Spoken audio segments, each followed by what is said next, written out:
So let's just pop on to our PowerPoint slide and do our standard practice, guys. Spread betting, FX and CFD trading carry a high level of risk to your capital and can result in losses that may exceed initial deposit. The trading of these products may not be suitable for everyone, so please ensure that you understand all of the risks associated with trading. The information and comments provided herein under no circumstances are to be considered an offer or solicitation to invest, and all information provided is believed to be accurate at the time of production, which is about 7:05 German time, Berlin time, 6:05 London time on the 10th of February 2014. As well as this, guys, nothing in herein should be construed as investment advice. Information provided within this room is the personal opinion of the moderator, that is me, Jack, and not Trademo. And the content does not constitute financial, investment or tax advice. Trademo does not accept any liability for the content of or comments made during the session. So as always, guys, these are my strategies, my opinions on where the market are going. They're not recommendations and they're nothing to do with Trademo itself. So if we pop up to the advanced scaling in. Hi Ajir, Elena, how's it going? If we pop up to our presentation, you can see I've done you a nice little presentation, guys, that you can take away with you. Now, advanced scaling is very, very simple. Okay, it's a technique where a trader enters a position in stages. Okay, and like we've talked about, generally two types of scaling in. We're going to focus on the one where we do not enter the trade as the market goes on side. We're actually looking to enter into a trade as the market goes the other way. Okay, so for example, what we would be looking to do is say that we wanted to be short gold, maybe around this point on the chart. Okay, we can see that, we have a bit of a top. Okay, in fact, let's do it here so it's easier. Okay, we would sell some of the market here, and with advanced scaling in, generally what you do is the market will go against you. Okay, and then you will enter into a trade again at, say, this point. Okay, and what that means is, guys, it means your average actually gets moved higher. Okay, and there is a very thin line, as I've said, between advanced scaling in and what we call averaging. Okay, does anyone know the difference between scaling in and advanced scaling in and averaging? Any ideas? Any ideas for anyone? Basically, advanced scaling in is where you strategically place your offers or your bids before the market actually moves against you.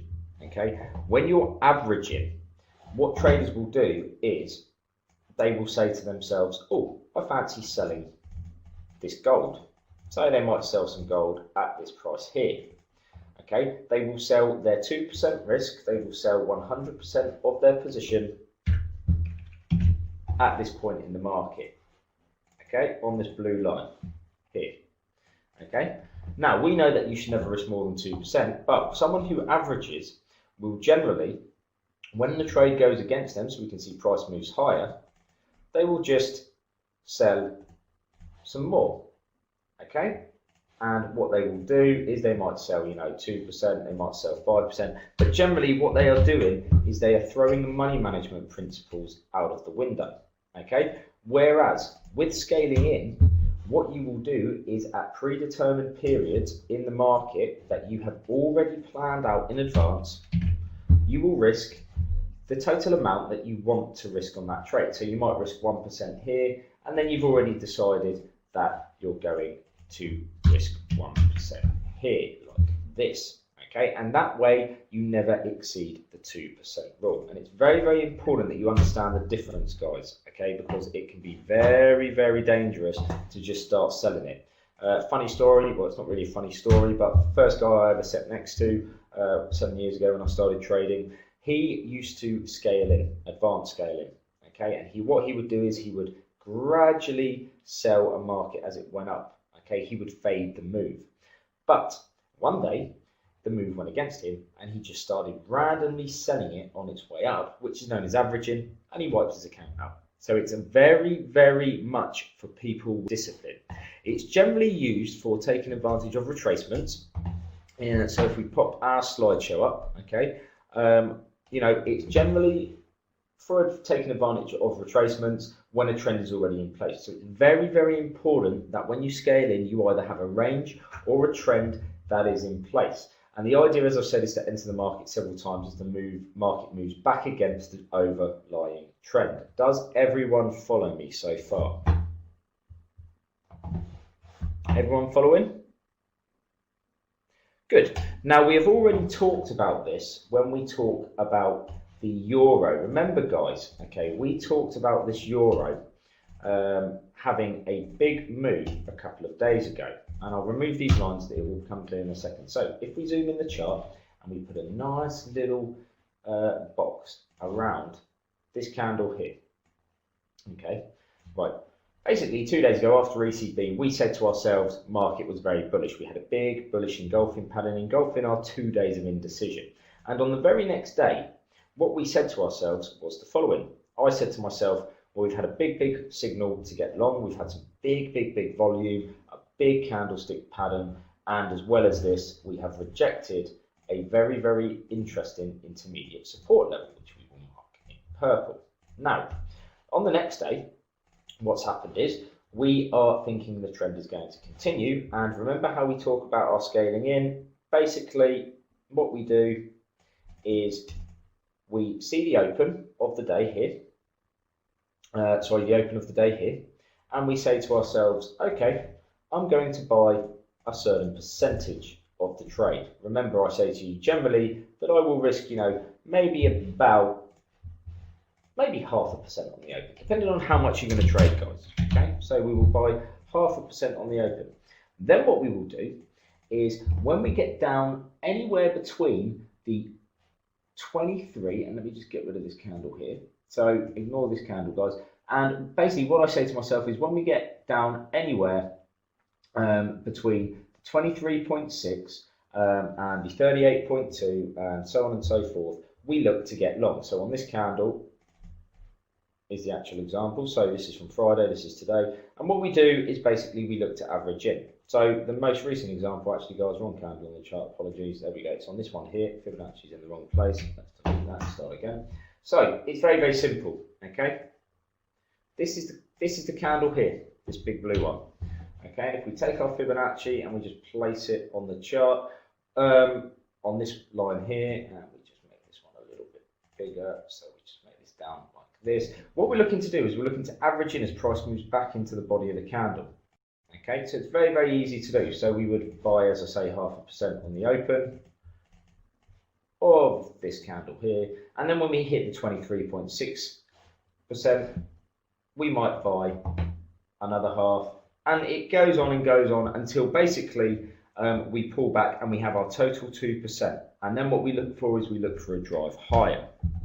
Okay, and we've been talking about that in the trading room. It's what I say to you, what I like to do, after a big red candle here, on this open of this candle, we say to ourselves, well, we've had a really big move. So we take our Fibonacci and have a little look, guys. We sell half of the trade on the open here, and then we look to sell maybe some of the 23.6 or the 38.2, guys. It's up to you how you do it, but generally I'll sell it here up to the 50% with the stop maybe above the high or even above the 61.8. And so at this point we now have our full trade on, or 0.5%, and if we're looking to risk 2%, we risk sell maybe another 1%, because it helps us, instead of having just one sell on the open, it actually helps us to improve our average. Our average is actually, about 10 pips better, and if we get the whole trade, it's probably about 20 pips. Okay, so everyone follow so far. We've talked about this in the trading room. Okay, there are lots and lots of different ways to do this. Everyone following me so far? Brenda, you, Elena, Goose, Bottle Torch, everyone happy with that so far? Good. Okay, now as I say, it is for advanced traders only. You must have a significant reason to be that the market will continue on in its original direction, okay? And it should not be used in a non-trending environment when prices are choppy. You can look to use them during ranges, but it's very much a case of, if we pop back to the chart and we have a look, you need to be careful, okay? So let's take this euro, for example, here, okay? If we start by marking up some daily levels on the chart, and then we mark some other levels up on the chart here, okay? Generally, advanced scaling in is better for using during consolidation. When a market is ranging, like we can see here, okay, if we insert a shape, we can see that the market, in this period here, is clearly in a range, Okay, the problem you've got is market trading is very choppy. So, market comes down to this level, you'll look to buy it. But the problem is the market could do anything. It could come all the way back down here. It could come all the way back down here. Generally, though, when a market is trending, okay, plus the range could break. When a market is trending, as long as you have a significant reason to believe that the market will continue trending, maybe there's a good piece of data, maybe there's some consolidation patterns forming, it will generally help you to actually optimize your trade. Okay, and it's a probability trade. And what I mean by this is, let's have a little look at the euro. Okay, we can see that the euro breaks down and then it begins to trend into an uptrend at this period here.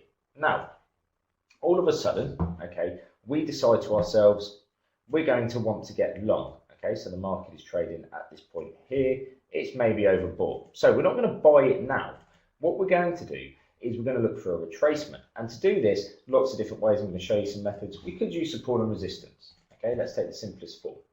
Okay, and so what we decide is, well, we have a level here on the chart. That's very good support. But remember, guys, we talk about support and resistance zones. And the problem we've got is, we could buy it here, but the market could trade all the way down to that 125.97. So what it means is, there's a 200 or 140 pip range where the market could trade, because we know that prices will not just trade the same price. We can see here we have a support level. Okay, quite clearly it's a support zone that's now a resistance zone, but the prices will never trade at the same point. We can see, we trade on this candle here a lot lower than, say, we trade. So averaging in is wrong, but advanced scaling in at this point enables you to trade the support or the resistance zone. And if the market gives you an indication it's trending, so we can see quite clearly the market's going up, maybe there's a piece of news that's come out, okay, you wait, and you just basically wait for a nice reason to get into a trade. So we can see at this point here, this rectangle, okay, on the chart, market's moved up, it's pulled back. So, we have support level and we have a support zone here. We also have, a bullish engulfing pattern on the chart. So we say to ourselves, well, I don't really want to buy it here. Does anyone know why we wouldn't want to buy it here when we've got two levels here? Any ideas? Why would we want to risk 2% here? Any ideas why we wouldn't want to do that?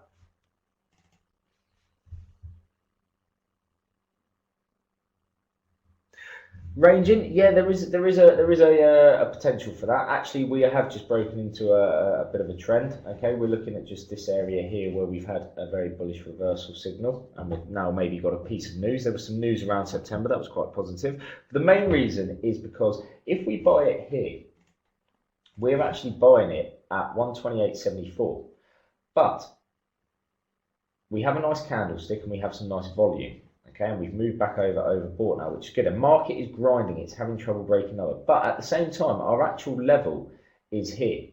Now, obviously, we want to get long now. Okay, we have a bullish bias for whatever reason. But the problem is, okay, this is the actual area on the chart. This level here and this level here. But there's no guarantees it's going to trade down. So, if you were to put all of your 2% on here, the market could still trade off another 100 ticks. 200 ticks before bouncing, and that would mean that if price does come down here, okay, and you're long 2% of your account here, it's got to come all the way back before you move on side. Whereas if you were long 0.5%, because we have a very good buy signal, but it's maybe not the ultimate buy signal, and then we know that we have a good support area, so maybe we wait for a rejection, we'll risk another 0.5%, we risk another 0.5% here, or total of no more than 2%, even 1%, okay? We know that our average price is actually bang on this support area on the chart. And as we can see, in this case, price does come back. We can see that it bounces up and then it bounces back to this support area on the chart.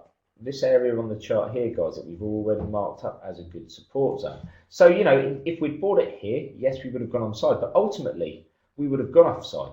Whereas if we buy it here, here, and here with the same amount, you average in, you get an optimal fill, and you can actually trade the consolidation pattern. So very, very simple introduction for you there, guys. Okay, that's the basic principle of why we do it. Okay, when it comes down to how we do it and the risk involved, we're going to talk about that. Any questions so far? Anyone? Okay, because there are a few rules that I actually use for scaling in. Okay, and you've seen me scale in a couple of times when we traded in the trading room. Okay, generally you will trade no more than 3 or 4 positions during a trade. Okay, we split our volume by 3 or 4 positions maximum, and the reason we don't have any more than 3 or 4 volume positions is because generally it gets very, very messy. Okay, it gets very, very messy indeed, and the most important thing, as I've said before, you've got to always plan the position before you put it on. Okay, the most important thing you're going to do, guys, okay, you need to know where you're scaling in. So we come to a chart, okay, and we say to ourselves, let's look at the euro again, okay, let's pull back. Let's pull back to the daily, just before it starts. Okay, it's in an uptrend at this point here. Here, okay, we're in an uptrend, clearly moving sideways. Okay, we've always got to know where we're going to enter the trade, because otherwise we're averaging. We get a nice hammer, we maybe buy in here. We can also see we have a support level here we might want to enter. Okay, very important that you don't just randomly enter the market. Okay, because 1, you can risk and blow your whole account, and 2, okay, you end up with a less than optimal fill. So instead of an average down here, you end up with an average up here. Okay, so always plan, guys. Planning is the key to success when it comes to trading. I can't stress it enough. So, 2 types of entry, guys: aggressive entry and conservative entry when it comes to scaling in. Okay, the first entry is always crucial when it comes to trading both types. Okay, so aggressive entry, guys. The rules of the aggressive entry are that you use majority of your position at a level, okay? And the reason you would do this is because you have a very, very strong feeling that the market is going to have a bounce. So I'm going to show you an example that I actually traded going back to November 2012. It's actually on the chart and it's around about here. Okay, so remember our price action tactic when I talk you through this. Basically, the aggressive entry is for an entry when you want to potentially scale into a trade because you want to protect your money management and you want to give yourself optimal entry. Okay, but the aggressive entry is when you are quite confident that market is going to continue on in its little uptrend that we've got here without pulling back too much.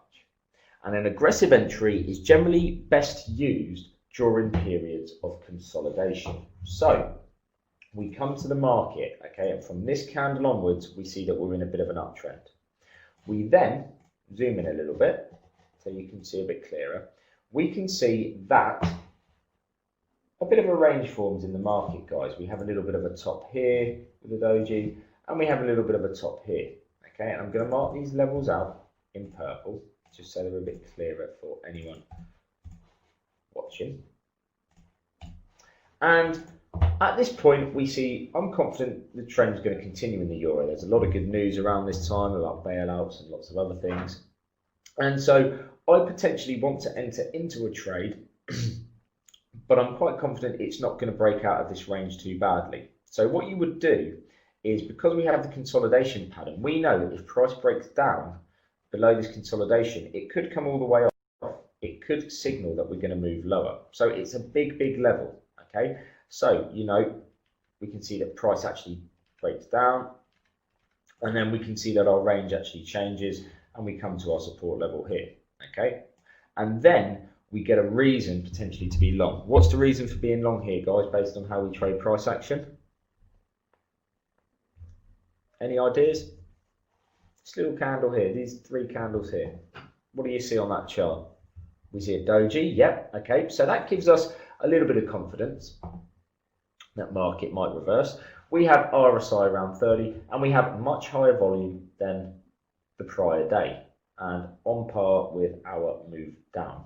Okay, so at this point, we think to ourselves, cool, this would be a good place to get long, because as well as the RSI, the volume, and everything else, we also have a consolidation pattern. can you see on the chart, guys, the range? You know, we said about markets moving in steps. Well, we have a potential step, don't we, where price goes up, moves sideways and carries on. Okay, and so in this instance, you would probably look to trade a bit more aggressively. So if we were risking 2%, guys, how much do you think we would be risking on this trade? And let's just mark this up in a lighter turquoise so we can see the long. What do you reckon? Using an aggressive entry. 1%. Absolutely. Generally, the rule is if you're going to use an aggressive entry, you're going to look to place around at least half of your overall trade. So if we were trading 2%, you know, if we think that price is potentially going to bounce from here without retracing lower, but just in case, you know, we want to give ourselves a good average, okay, what you do is you would buy at least 50% at this level, okay? And obviously your stop loss would go below the low of your next buy order. So we can see, as well as this support area on the chart that we have highlighted, and let me just get these horizontal boxes, these, rectangles, as they are actually called. There we go. So we can see we've got a good hammer, but again, you know, the actual level is a little bit lower. It's that, you know, it's between this purple and blue line. So we'd say I'm going to buy 1%, and then what I'm going to do is I'm going to also look to buy maybe 0.5% here, and then you'd say to yourself, I'm going to buy another 0.5%, maybe a little bit lower. Okay, but here is the crucial thing. We are not concerned if we get this fill. Yes, we might trade less size than we ideally want to. We're not bothered about that. Okay, very important you remember that, guys. It's for times when you think the market could bounce. You've got at least 3 or 4 good reasons to think it's going to bounce, but there is a chance that because we have a support zone here that coincides with all of these highs on the market over here, we're happy to also try and average in a little bit, hedge ourselves. And as we can see in this example, price actually moves straight up, which means that you would only have 1% of your trade on, but because the signal you've been given is so strong, it actually helps you to get your trade on. Okay, it's aggressively done, guys. Now there are risks for that. A conservative entry is slightly different. A conservative entry would be we buy equal amounts of the trade on the entry itself, or we would buy the smallest amount. So for example, okay, let's say that we're in the market here, okay? We have got 2 good support levels on the chart. Can you see these support levels on the chart? Everyone happy that these are very, very good support areas? Everyone happy with that? Everyone think, you know, these are 2 good intermediate levels in this area here on the chart that we have, the 2 purple lines?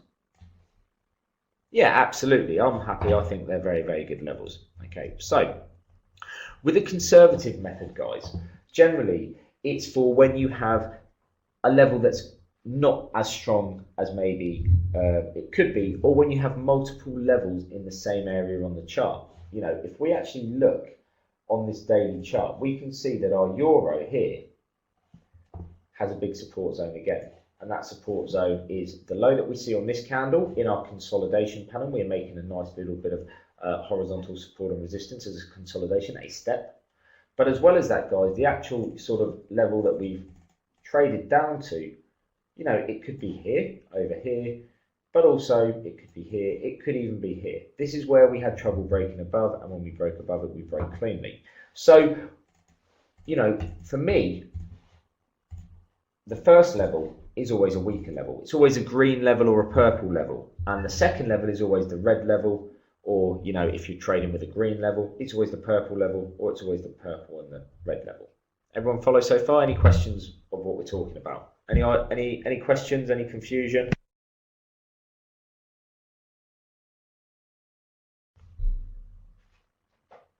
Now, okay. Okay, cool. So the aggressive entry is where we're confident price is going to move higher, like that last example. Everything's telling us price is going to move higher, okay, in a trend. We're in a trend. we've seen a pullback and we're confident price is going to carry on. Consolidation pattern maybe. Okay, the conservative entrance is you trade less on your initial volume. Okay, less initial volume on your initial entry. And so what you will generally find is your initial entry will be, around a support or resistance zone.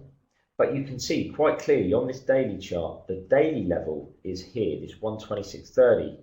But the intermediate level is this 128.11. And so I wouldn't want to just buy it here. One of the reasons is because we have a double top forming, and I would rather buy it on a retracement. And so what you would do is, rather than risking 1% like we did last time, you would risk maybe 0.5% here. Okay? And on the second level, you would maybe risk 1.5%. Or you could risk, multiple, 3 or 4 times. Okay? Because you are less confident that price is going to bounce from here. But it still could. It's still a good level on the chart. And boy, robot, this is something that you should definitely keep an eye on and have a look at. Because a few of the trades you showed me would have worked wonders if you'd actually, maybe used a little bit of advanced scaling. So, does that make sense to you, Elena? Yeah? One level, the first level, is maybe not as strong as the second. And it's generally can be, as I say, the distance between a support and a resistance zone. We have a nice resistance zone level on the chart here, but we also have another resistance zone. So a level which is formed a resistance zone. And so for me, the bottom of that resistance zone is the support zone, that was a resistance zone, is now the best place to get long. Okay, so they are the difference between, the conservative and the aggressive entry levels. Okay, if we just pop back to the side, we can have a little look about this one.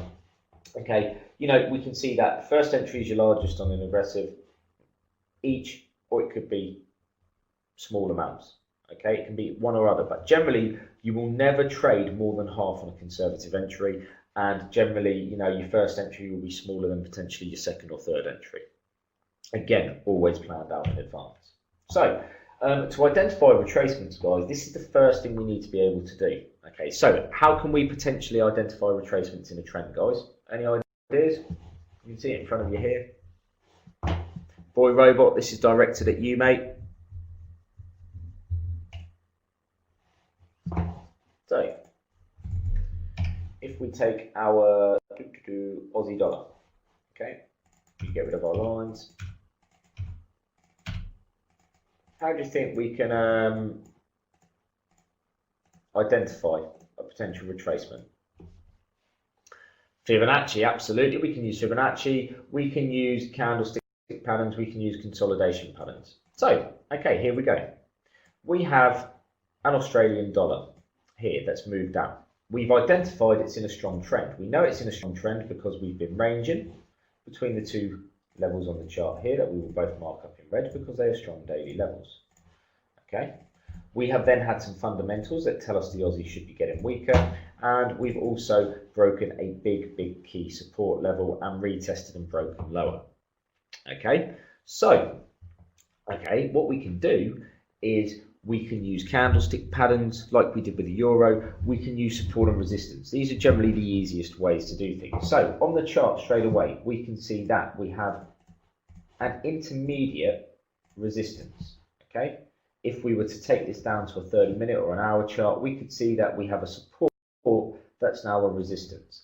And so for me, there are two areas on the chart I would like to get short at. Okay, the ultimate level is here. Obviously, it's the big daily level. But I'm a little bit worried. I don't want to miss the move. We're in a strong trend. We've got a little bit of divergence, so I think market's going to pull back. But, potentially, we've got a resistance here, and we've got a consolidation pattern. We've got, a little bit of a downtrend that's forming a little bit of a channel on the way down. So I don't want to miss the trade. So what I'm going to do is, instead of missing the trade, I'm going to look to get in at the whole area. Okay, so what you would do is the next time we pulled back towards that level, and again, let me just zoom in so it's a little bit clearer for us.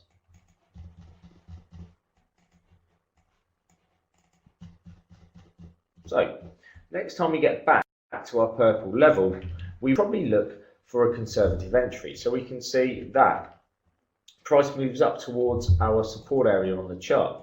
What do we see, guys? What have we got here? Not a trick question. What are we looking at, Brenza Boy Robot? We've got a pin bar. Doji, absolutely. The volume is okay, it's not great, and the RSI isn't oversold. But we know that we are in a downtrend already, and we know that potentially this downtrend is going to continue because of our sentiment. So, in this case, would you look for an aggressive or a conservative entry, guys, knowing that our daily level on the chart that we have already shown you is here, this big red one? What do you reckon?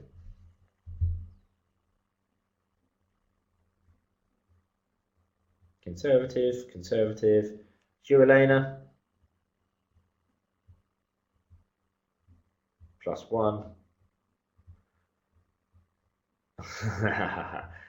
Okay, yeah, you're delta. Okay, yeah, you're absolutely right, guys.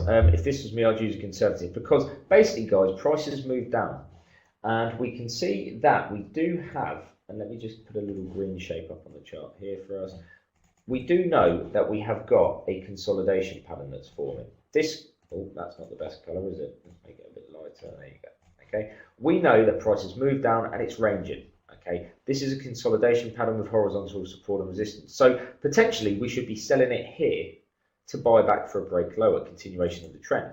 But we actually know that we are yet to retest properly this 96 level. So for me, you know, I would want to maybe sell a little bit here, but ultimately my big short that I'd want to put on would be up here, you know, maybe just below that resistance level that we now have that was a support. Okay, so we'll pop a purple line there. So in this instance, what I would do is I would probably risk, you know, maybe 0.5%. I would then look to risk maybe another 1.5% if we're using 2 entries around here. Because the thing is, if we do continue to consolidate and the trend breaks, I don't want to miss this trade. But at the same time, I don't want to be selling all my position here when this is the actual big level we should be getting involved at. Another way you could do it is by scaling in more than once. Okay, so we could leave our big entry around this line here. We could sell around our purple line, and then somewhere else on the chart, so on this high here, we could say to ourselves, actually, we're going to risk another 0.5% on this orange line. Okay, and you can just see, guys, that it's conservative. We are looking to scale in over 1, 2, 3 positions with the big level, the big level that should hold being the main place to enter. Okay, and as I say, identifying is very, very simple. We have consolidation patterns. Okay, we can use consolidation patterns such as this. We can also use anything that you like, guys. We can use things like head and shoulders at the top of the market here. After a big move down, we have a pullback. So you could use a head and shoulders. So we can see that we form a little bit of a head. We come down and we form a little bit of a shoulder. And so what we would say to ourselves is, I'm going to sell some here around the shoulder line. But we know that that head and shoulders is a valid pattern as long as that peak here that we have remains intact. As long as the shoulder does not go above that height. So I might say to myself, I'm going to sell it here, and I'm going to sell it here, and I'm going to put my stop loss above that head and shoulders. And in this instance, it would probably again be a conservative trade because I'm confident that this Aussie should be going lower. Okay, we've just moved out of overbought. Good volume on this head and shoulders, rejected every time that we have a move down. The volume is very, very high. And okay, we don't get filled necessarily on the rest of our trade, but you can see we can use multiple candlestick patterns. Okay, another way to do it, guys, as I've said, to identify a potential pullback and a potential retracement is by using Fibonacci. Okay, so again, we have a big move down. Very, very simple, guys. You take a Fibonacci.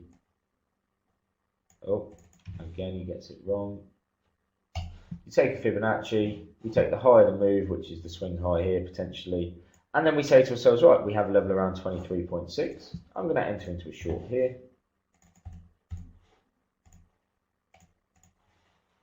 We have another level at 38.2, which is actually our big level, guys, if you remember, the big support and resistance level, but we'll just pretend we're using Fibonacci.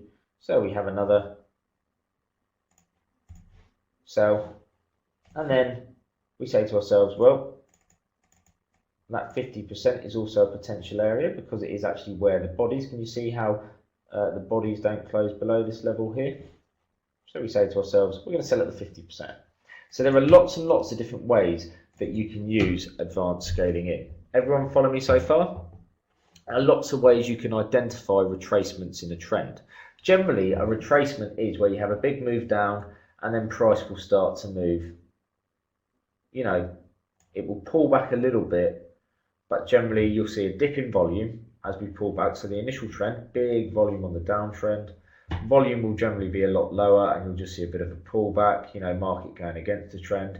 And then bang, you'll see maybe a candlestick pattern form, maybe a double top here. We've got the head and shoulders on the chart, shoulder, head, shoulder. Maybe you get a bearish engulfing pattern like this one here. You know, we can see a very big bearish engulfing pattern there. And that gives you the signal. Maybe it's a bounce off a resistance level, like we said. You know, maybe it's a bounce off a very big resistance level or support level. So in this case, our support and resistance level is around here. And we have that bearish engulfing pattern. And that's generally how you will identify a retracement, guys. You will see that volume are very low. Okay, generally it's a bit lower than, you know, the prior move down. And you'll see that market is struggling to move against the trend. So another example of that, guys, dollar CAD, another market we've been looking at. That is potentially looking to form a retracement, although I haven't seen it today. So we can see that price here is clearly in the last 4 months moving up. We can see that we have a break above a big resistance level here on the chart. Apologies, let me move this back. We see we break above, and then we can see that we break back below. But we don't just stop at this 106 level. What happens is we trade around there a bit, and then we move up. Can you see this area on the chart here, guys? Okay, and this is the whole point. Okay, the actual level is here, but we know that the actual resistance zone is all of these candles, all of these wicks. So you would buy it, you know, at multiple positions. And with this CAD, perfect example, we've moved up, we formed our step, we've moved up again. So now we're looking for another step to form. And guess what, guys? Potentially, there's no guarantees, we could be reversing. We've had a very big rejection, but potentially, can you see now, guys? We've got horizontal support and resistance, a support level that was resistance here that we're having trouble breaking below between this 110.29 and this 109.70, and we're moving sideways. And I'm sure if we look at the volume, with the exception of maybe a couple of candles, that volume could be quite low. So we can see that, well, actually the volume's been really high, but if we actually break that down, we can see the uptrend had some pretty big volume and we pulled back. The volume was actually pretty high, but then the volume died down. Can you see it, this area here, how the volume died down? And then we break higher, the volume spikes up, and we can see the volume is already here beginning to move lower. Can you see that, guys? And we're moving sideways. That tells us potentially a consolidation. If we have a big move down with big volume, that tells us potentially the trend's going to break. So we have another step forming. Any questions so far, guys?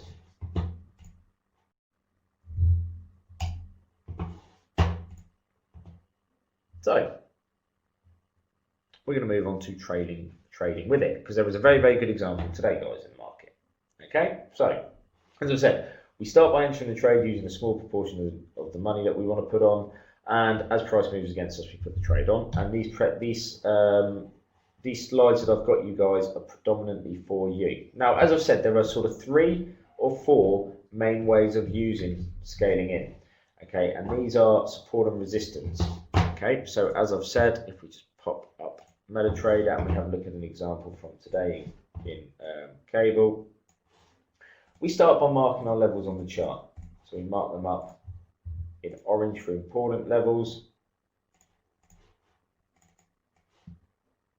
Excuse me. So at this point, you know, we have quite an important resistance. Everyone happy that that's quite an important resistance?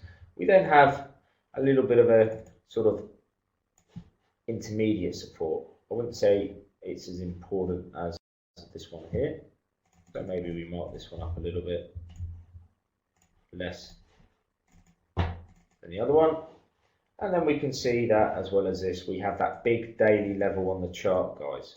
Okay, so with our bullish sentiment, what we would do is we would look on a break out of this level, we would look to enter into a long trade here. And in today's example, you know, we've broken the resistance, we now get a retest. So we look to go long, and we probably risk, you know, maybe we risk 0.5%. We're looking to risk a total of 2%. Okay. We then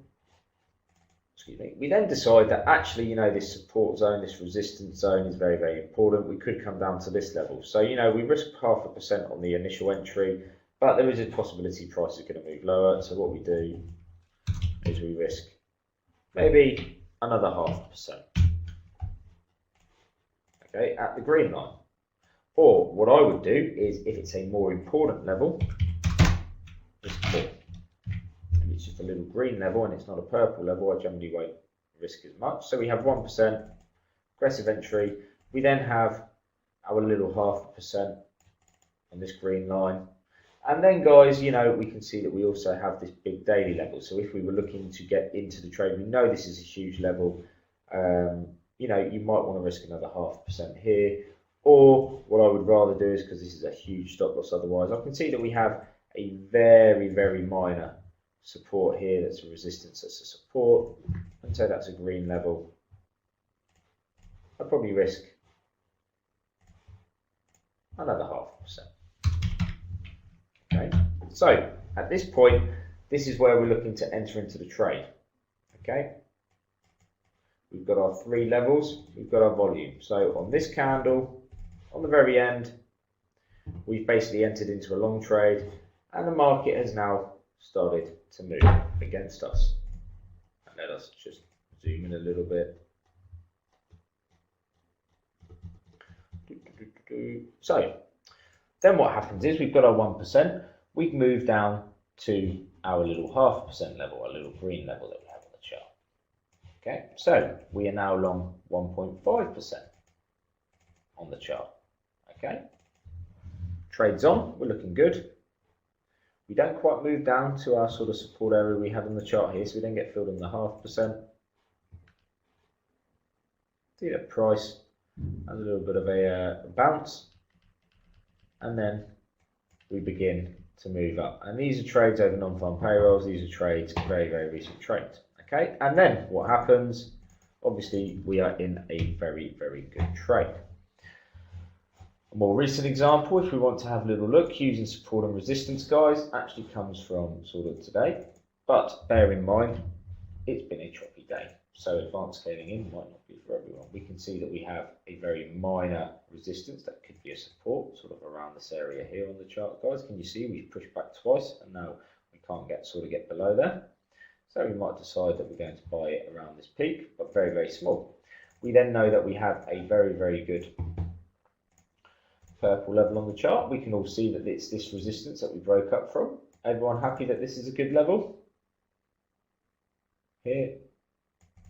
And so in this example, what I would rather do is, if I have my long bias, and remember guys, you should always have your sentiment and your bias in where the market's going first based on your trade identification system.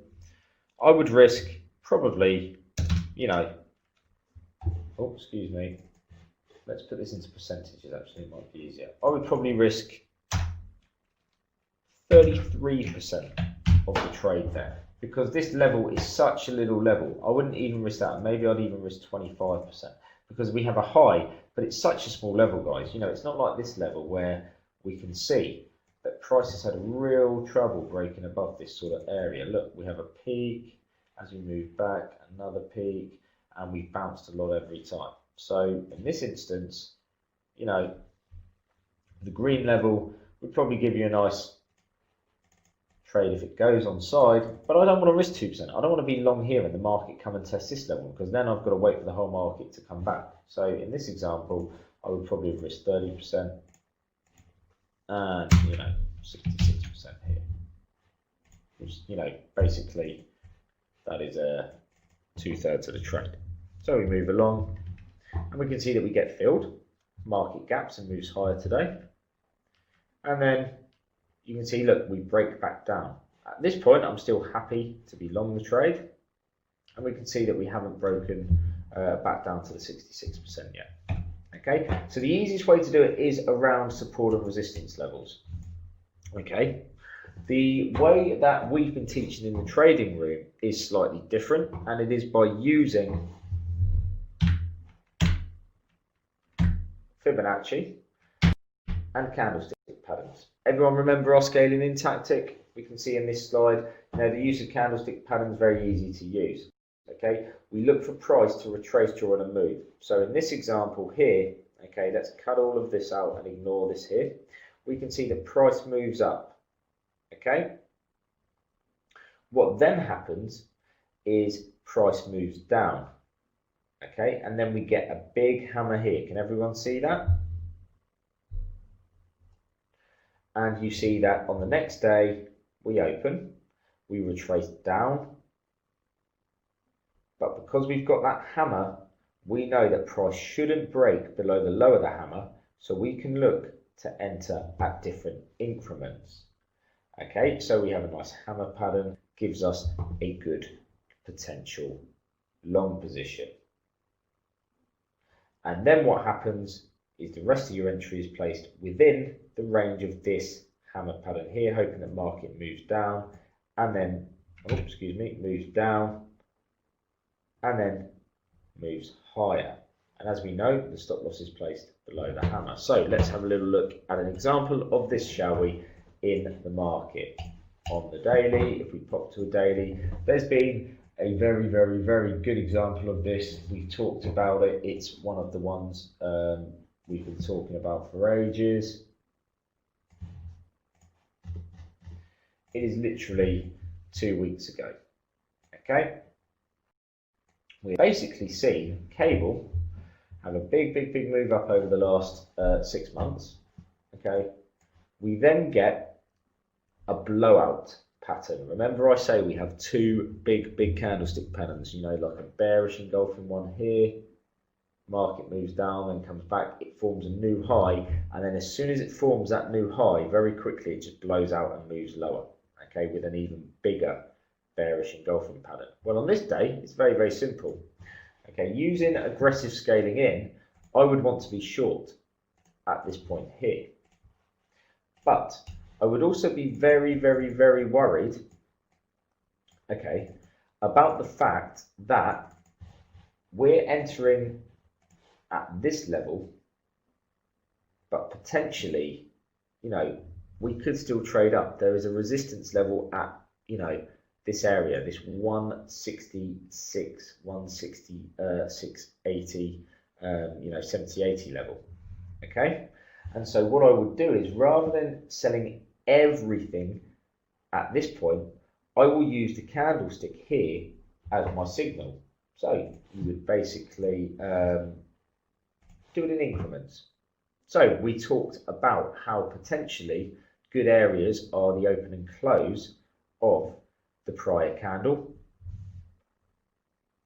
Things like the hammer pattern are a good example. If you've got a hammer pattern like we have here, we can see that, you know, the low of this day, actually where we retrace to is not far off the low. On this candle, we retrace to the low of this day, and then we move higher. If we take another example of, a strong signal, we can see that again. You could have entered in on the open here and then scaled in around the high of the candle. So with this bearish tweezing pattern, what you would do is you would sell some on the open. You would also sell some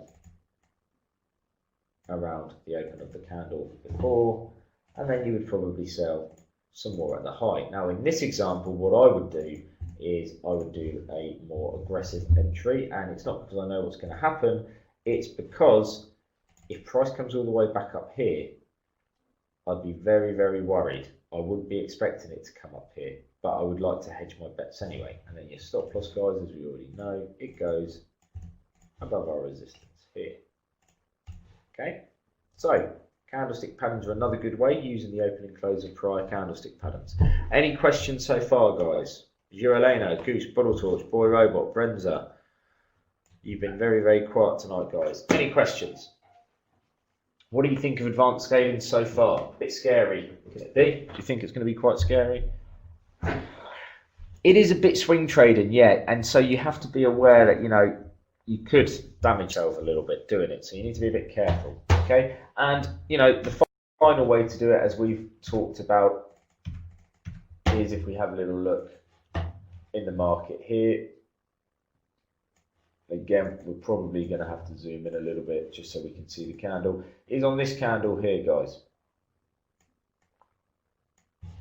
Okay, let's highlight the candle. This is the candle here.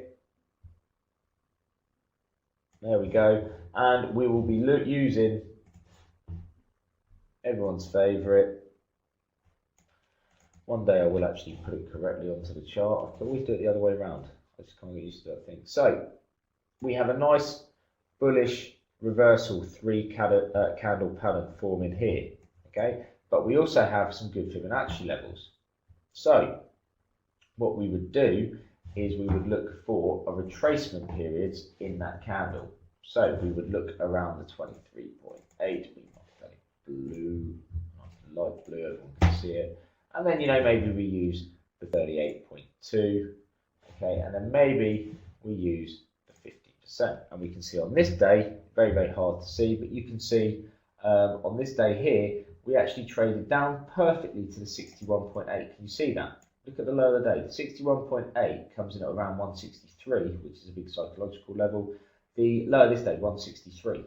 Okay, and we can see we have 3 equal points we can get in. And as always, the stop loss goes below the low of the candle, or in this case, probably below the low of the swing low.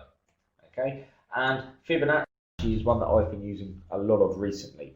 The important thing about scaling in, though, if you are going to use the single candle, the prior candle, and use Fibonacci, is, for me, with this method, it's very important that when we open, we break lower before we move higher. We don't want to test through the high. And the reason is, guys, as we already know, if we look at that dollar yen, there is a real good example here on the daily.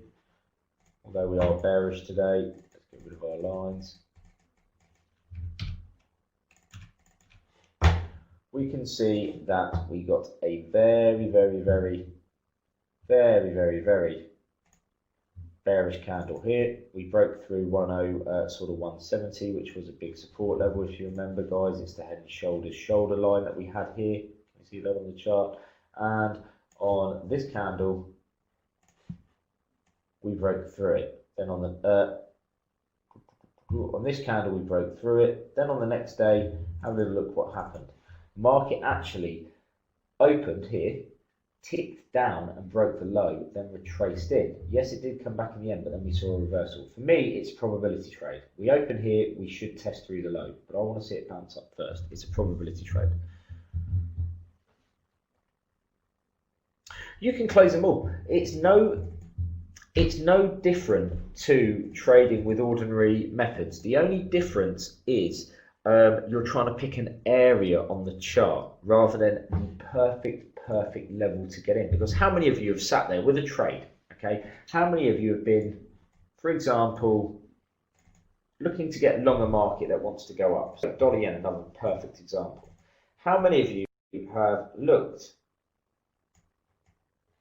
to buy maybe dollar yen, or look to trade a retracement, but the area on the chart is, you've got a few levels around there. If we highlight this area and we zoom in, how many of you have ever seen this? We've got a very good area here. We've got a big consolidation pattern forming. But at this point, have a little look. We've got the lower the consolidation pattern is here, but that doesn't mean that that's going to be the lower the consolidation pattern. We also have a little bit of a peak, here in the market, a little bit of an area in the market here. And so, trying to buy it here, and then you end up sitting offside in this candle. How many of you have done that before? You've bought it here with your whole position, seen it offside, and then thought, oh no. Generally, that's not what I like to do. I like to buy around, because we know that support and resistance are not just one price. Absolutely. So why not, try to get in around. You want to be long. Okay, now I'm not saying that you should buy it here, and buy it down here. Okay, because that would be crazy unless you're looking to take, a lot, looking to take like, 1,000 ticks out of the market. But you can do it within a very short area just to optimize your entry. And that actually is a good example. Price then moves higher. And then we come up again. And again, we form a bit of a support level here. Now for me, okay, at this point, I'm hoping we retrace a little bit. At this point, I'm thinking to myself, well, we got a big hammer pattern, so I'm going to buy some on the open here. Okay, we've got a nice hammer pattern. There's a bit of volume in the chart. Okay, and of course, hindsight is a good thing. Okay, so I'll buy it here. And then it obviously comes back and goes against you a bit. Whereas, actually, you've got a nice hammer pattern, so we buy it on the open. But as well as that, potentially, we've got a very, very good resistance as a support level here. And I'd rather try and buy it around there to make sure I optimize my price. And we can see that obviously price moves on. And so on. So it's up to you how you do things, but it's about having that area. And generally, you have got to have more discipline. So, any questions? Now, I've skimmed through it because I have put the PowerPoint presentation in the download box for you that I've made you. So if you take that away with you and have a little look, we will be using advanced scaling during the session this week when we're in the room in a couple of instances. So just bear that in mind. Does that answer your question, Bottle Torch?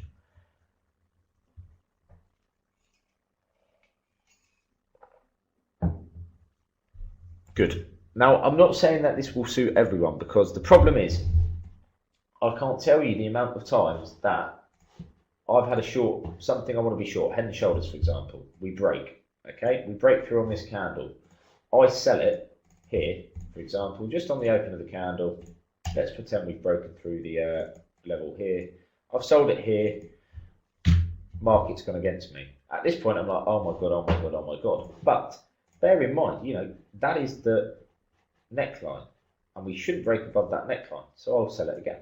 But in theory it's easy. Many a times what I've done is I've sold it here, I've seen this, I've panicked, and I've exited out of the trade for a loss, and then we can see that price obviously comes off. So it's not easy to do, and it is a more advanced concept, but I just wanted to introduce you to it because you are going to see me doing it in the room a little bit. And it's not that I'm averaging, I've got bad discipline, it's actually planned out. So see that Gio Elena has got a question. He's got a 4-hour chart. And again, if you've got any charts, guys, I'd love to go through them in the session. That's what these sessions are about. What are you looking for here, mate? So yeah, cable's obviously very, very choppy. Let's pop on that cable chart, shall we, on a 4-hour. What are you looking to do there, Gio Elena?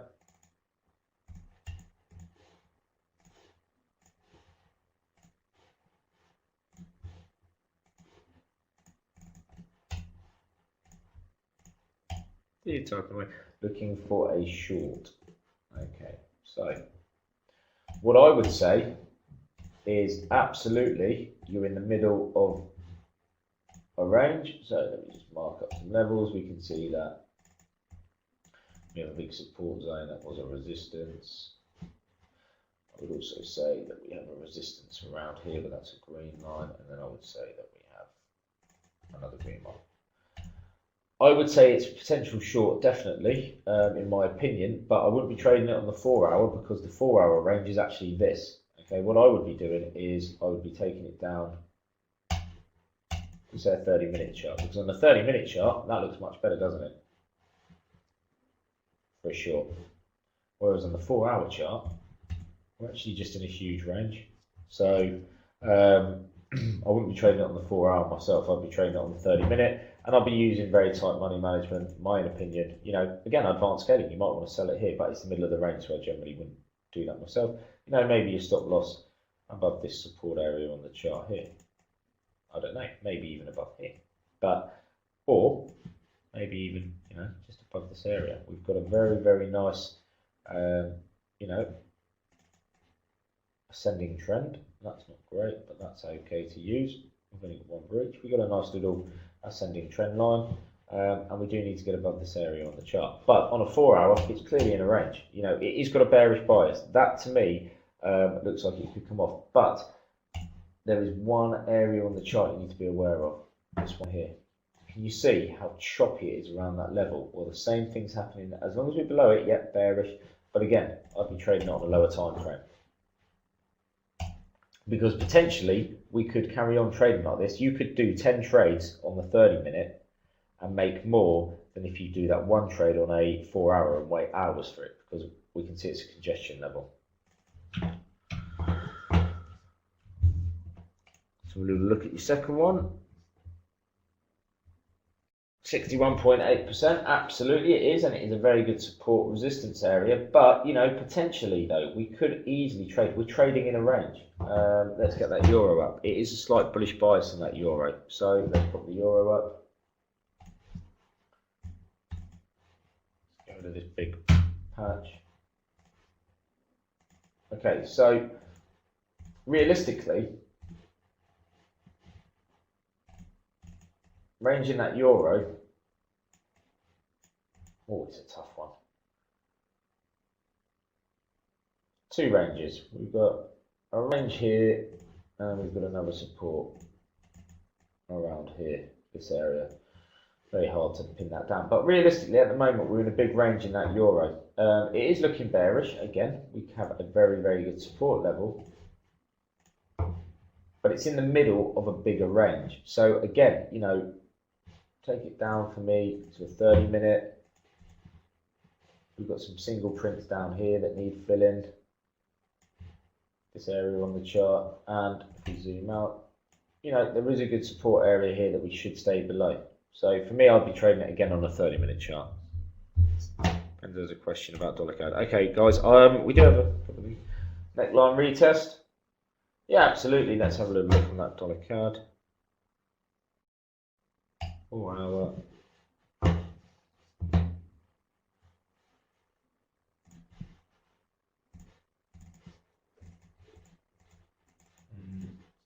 It looks a little bit different to mine, but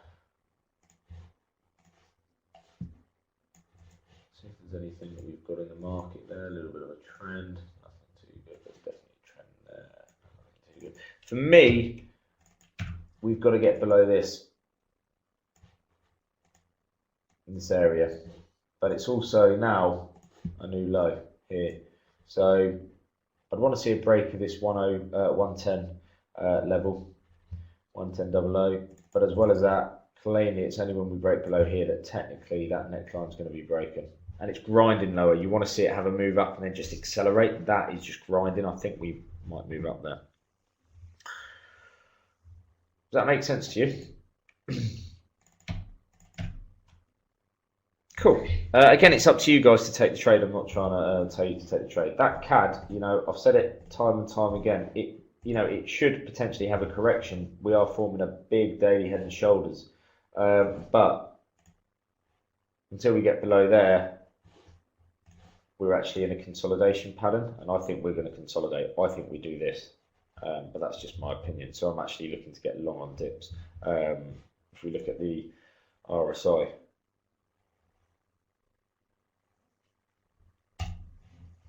We can see that it's moved out of overbought a hell of a lot, but yet the price hasn't moved. You know, the price has moved, you know, very, very little.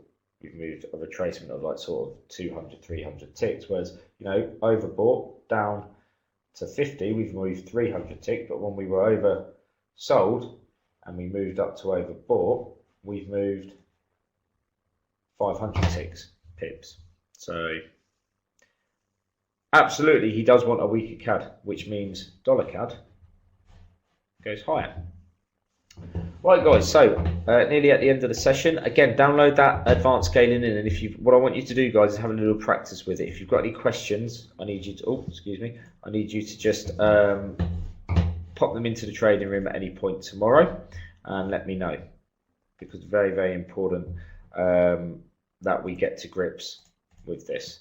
What I want to do now before we go, as always, is have a little look at data tomorrow to check if there's anything out in the morning. So we pop our Tradimo page up, as always, and we pop our economic calendar up.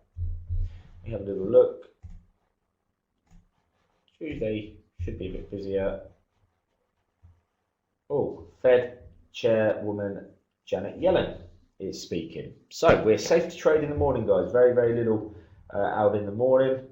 Absolutely nothing until 2 o'clock, 3 o'clock London, sorry, 4 o'clock our time in Central Europe. So that is the event tomorrow, guys. You're pretty much safe, but just be aware that most dollar pairs will probably be a little bit quiet in the morning, guys. So for me, I'm going to be looking at maybe some of those Asian crosses, possibly even that euro pound, for example. But I think things are going to be a little bit choppy until she speaks. It's a prepared text and a statement. We can talk about what's expected. I'll do a little preview, but it is a statement that gets released, and then there's she reads it out, and then she gets some questions that she has to answer afterwards, which are always quite interesting.